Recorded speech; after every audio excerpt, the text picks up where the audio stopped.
ನಾನು last time ಹಾಗೆ ನನ್ನ ಮಗನಿಗೆ ಸ್ವಲ್ಪ ಶೀತ ಇತ್ತು. ನಾನೊಂದು ಗಿಡವನ್ನು ತುಂಬ ಹುಡುಕಿದ್ದು ನಂಗೆ ಎಲ್ಲಿ ಸಿಗಲಿಲ್ಲ. ಬಟ್ ನನಗೆ ಇವತ್ತು ಆ ಗಿಡ ಸಿಕ್ಕಿದೆ. ಗಿಡ ಯಾವುದು ಅಂತ ನೀವು ಕೇಳೋದಾದ್ರೆ ತುಂಬೆ ಗಿಡ. ತುಂಬಾ ಜನಕ್ಕೆ ತುಂಬೆ ಗಿಡ ಗೊತ್ತಿರಬಹುದು, ಇನ್ನು ಸ್ವಲ್ಪ ಜನಕ್ಕೆ ತುಂಬೆ ಗಿಡ ಅಂದ್ರೆ ಏನಂತ ಗೊತ್ತಿಲ್ಲದಿರ್ಬೋದು. ಸ್ನೇಹಿತರೆ, ಇಲ್ಲಿ ನೋಡಿ, ನನ್ನ ಸುತ್ತ ಎಷ್ಟೊಂದು ತುಂಬೆ ಗಿಡ ಇದೆ. ಆಕ್ಚುಲಿ ಈ ಒಂದು ಗದ್ದೆ ಇದು. ಈ ಗದ್ದೆಯಲ್ಲಿ ಹಲವಾರು, ಅಂದ್ರೆ ನಾವು ಲೆಕ್ಕ ಹೇಳಿ ಸಾಧ್ಯಲ್ಲ ಅಷ್ಟೊಂದು ಗಿಡಗಳಿದೆ. ನಾನು ಈ ಗಿಡದ ಮಧ್ಯದಲ್ಲಿ ಕೂತಿದ್ದೀನಿ. ಇದೆಲ್ಲ ತುಂಬೆ ಗಿಡ. ಆಕ್ಚುಲಿ ನಾವು ಮೊದಲು ಚಿಕ್ಕರಿರುವಾಗ ಇದರ ಹೂವನ್ನು ತೆಗೆದು ರಸವನ್ನು ಕುಡಿತಿದ್ವಿ. ಸಿಹಿಯಾದ ರಸ ಇರುತ್ತೆ ಇದರಲ್ಲಿ. ಇವಾಗ ಸಂಜೆ ಆಗಿರೋದ್ರಿಂದ ಇದರಲ್ಲಿ ಸಿಹಿ ರಸ ಇರೋದಿಲ್ಲ. ಯಾಕಂತಂದ್ರೆ ನಿಮ್ಗಿಲ್ಲಿ ಕ್ಯಾಮ್ರಲ್ಲಿ ಕಾಣೋದಿಲ್ಲ. ಆಕ್ಚುಲಿ ತುಂಬಾ ಜೇನು ನೊಣಗಳಿದಾವೆ. ಆ ಜೇನುನೊಣಗಳು ಇದರ ಮಕರಂದವನ್ನು ಹೀರಿ ಜೇನುತುಪ್ಪ ಮಾಡಲಿಕ್ಕೆ ತಗೊಂಡೋಗ್ತವೆ. ಹಾಗೇನೆ ಜೇನುಗಳಿಗೆ ಹೇಗೂ ಇದೊಂದು ಪ್ರಿಯವಾದ್ದೇ, ಅದೇ ರೀತಿ ಮನುಷ್ಯನಿಗೂ ಸಹ ತುಂಬ ಪ್ರಿಯವಾದಂತಹ ಒಂದು ಗಿಡ. ಈ ಗಿಡದ ಉಪಯೋಗದಿಂದ ನಮಗೆ ಹಲವಾರು ರೀತಿಯ ಆರೋಗ್ಯ ಸಮಸ್ಯೆಗಳಿಗೆ ಒಂದು ಪರಿಹಾರ ಆಗುತ್ತೆ. ಸ್ನೇಹಿತರೆ, ಈ ತುಂಬೆ ಗಿಡ ಆಯುರ್ವೇದ ಕ್ಷೇತ್ರದಲ್ಲಿ ತುಂಬಾನೇ ಹೆಸರುವಾಸಿಯಾದಂತಹ ಗಿಡ.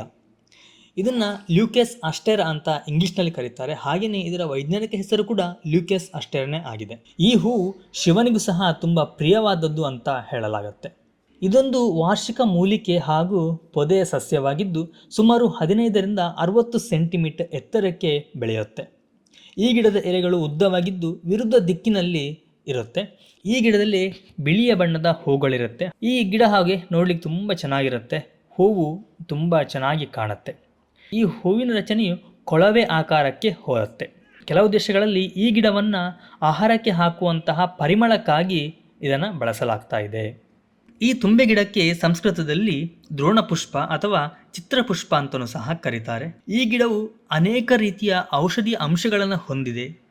ಇದರಲ್ಲಿ ಮುಖ್ಯವಾಗಿ ಹೇಳಬೇಕು ಅಂತಂದರೆ ಆ್ಯಂಟಿಫಂಗಲ್, ಉತ್ಕರ್ಷಣ ನಿರೋಧಕ ಶಕ್ತಿ, ಆ್ಯಂಟಿ ಮೈಕ್ರೋಬಿಲ್ ಅಂಶಗಳನ್ನು ಹೊಂದಿದೆ.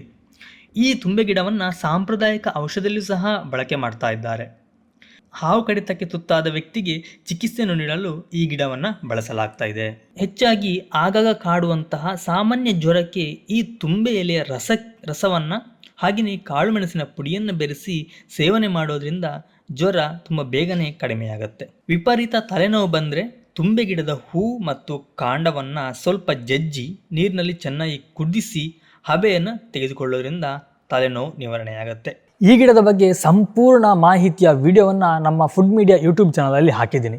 ನಾನು ಬಯೋದಲ್ಲಿ ಇದರ ಲಿಂಕ್ ಕೊಟ್ಟಿರ್ತೀನಿ, ಹಾಗೆ ಕಮೆಂಟ್ ಬಾಕ್ಸಲ್ಲಿ ಪಿನ್ ಮಾಡಿರ್ತೀನಿ. ನೀವು ಅಲ್ಲಿ ಹೋಗಿ ಈ ವಿಡಿಯೋವನ್ನು ಸಂಪೂರ್ಣವಾಗಿ ನೋಡಬಹುದು. ಹಾಗೆಯೇ ನಮ್ಮ ದೇಹಕ್ಕೆ ಏನೆಲ್ಲ ಬೆನಿಫಿಟ್ಗಳಿದೆ ಅನ್ನೋದನ್ನ ನೀವು ತಿಳಿಯಬಹುದು. ಹಾಗೆಯೇ ಈ ಒಂದು ಮಾಹಿತಿ ನಿಮಗೆ ಇಷ್ಟ ಆಗಿದ್ರೆ ದಯವಿಟ್ಟು ಶೇರ್ ಮಾಡಿ. ನಿಮ್ಮ ಒಂದು ಶೇರು ನಮಗೆ ಇನ್ನೂ ಕೂಡ ಹೆಚ್ಚಿನ ಮೋಟಿವೇಶನ್ ಮಾಡುತ್ತೆ.